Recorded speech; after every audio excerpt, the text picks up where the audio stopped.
Okay, here we are in Kewaskum, Wisconsin for the 9/11 Memorial event, and we are here in the annex, and I am with your names. Gordon Haberman. Mia Osmus. Okay. Well, first of all, what a great event, important and moving event as well. We talked to you last year about the memorial that everyone should see here in Kewaskum on 9/11. But there's a great announcement today that I was like, it almost blew me away. Let's hear all about it.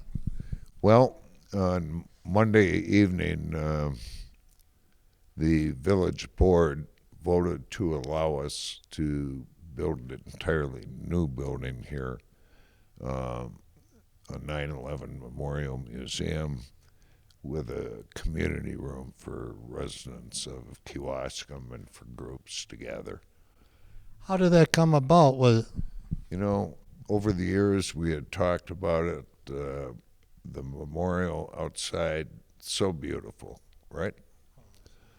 However, the seasons limit the ability for people to come to the Wisconsin 9/11 Memorial and Education Center.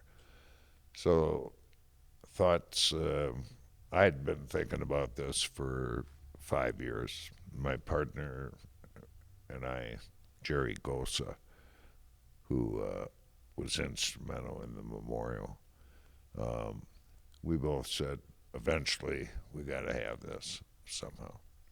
So the village built a brand new village hall, which has community space also. And now what do they do with the annex building?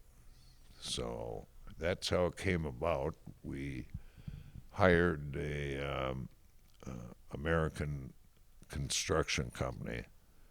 First, we formed a building committee. We met about once every 2 weeks with architects from American and developed the plans that you see back there. So. That's amazing. In fact, in your first name again? Mia, I tell you, she's the one that pointed out. And what do you think of the museum? Well, I think it will be a really good upgrade from this so that everyone can more widespread know about the attacks of 9/11 because it's not just something we should skim over. Absolutely. And I loved how the front of the door says, never forget. That was the quote that people were saying at that time. And this would be great because it's so close by.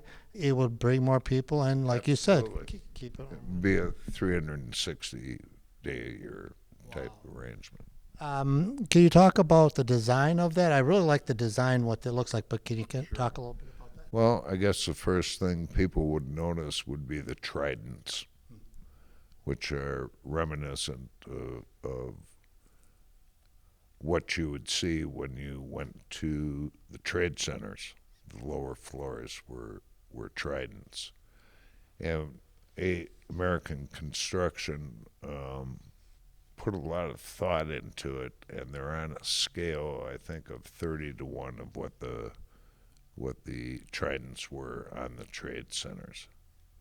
And you'll walk in, the entrance is to be in the shape of a pentagon. Overhead there will be lights that are pentagon array of lights. And then you enter the museum space, and there's 2 reflecting pools. If you look back at the drawings, there are 2 towers in there that are done to a scale of the north and south tower, placed in the exact aspect those towers sat. The reflective pools at the bottom of the towers are reminiscent of the pools that they have in the museum in New York City. Maybe I should say, first of all, my condolences to you and your family with Andrea. Maybe a little backstory is that that's the connection. Unfortunately, she passed away in the North Tower, and this beautiful memorial that you've helped construct and put this. This would be a great companion piece to that memorial. It will be. So I don't use the word may. We still have to. Oh, that's true. Yeah. Well, I'll tell you. You know, that's what made me come up here. I says these people did it. They got it. From the concept to the ribbon cutting, and it's here. Can you say anything about the drawings that stick out that you want to? The bars holding up like on the side are exactly 22 inches apart, which is how far apart the windows were in the north and south towers. So we tried to make it symbolic in the building itself, and there will be many of those things in the building.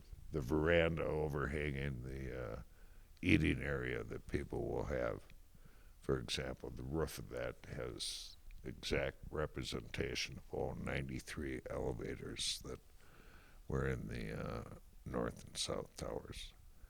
So everything has been done with the element of what was actually there in New York.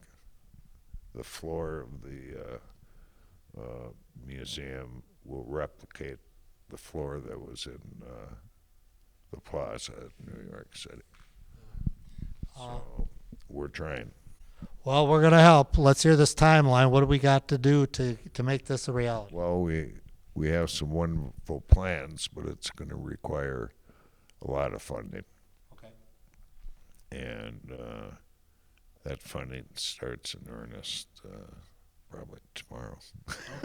Right. And hopefully, like on a website that people can You donate. can go to KewaskumRemembers911.com, go to Wisconsin911memorial.com, and there's a button there where you can donate. Well, once again, this is an absolutely terrific, moving event, and the memorial as well. I am all in support and will help out get this museum up. And would we know a timeline as far as, or it's too early to say? It's too early to say, but they say it would take maybe approximately 9 months to build, or 10, and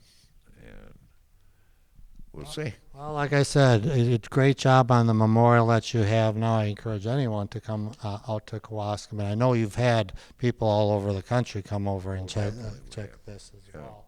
There's also the scan to donate, and my mom posts some stuff. Maybe like she posts some stuff on her Facebook page if you just search up Wallet Creations on Facebook.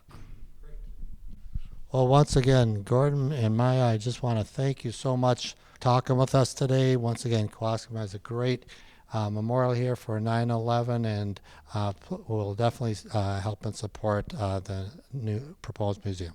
Thank you so much for talking with us today.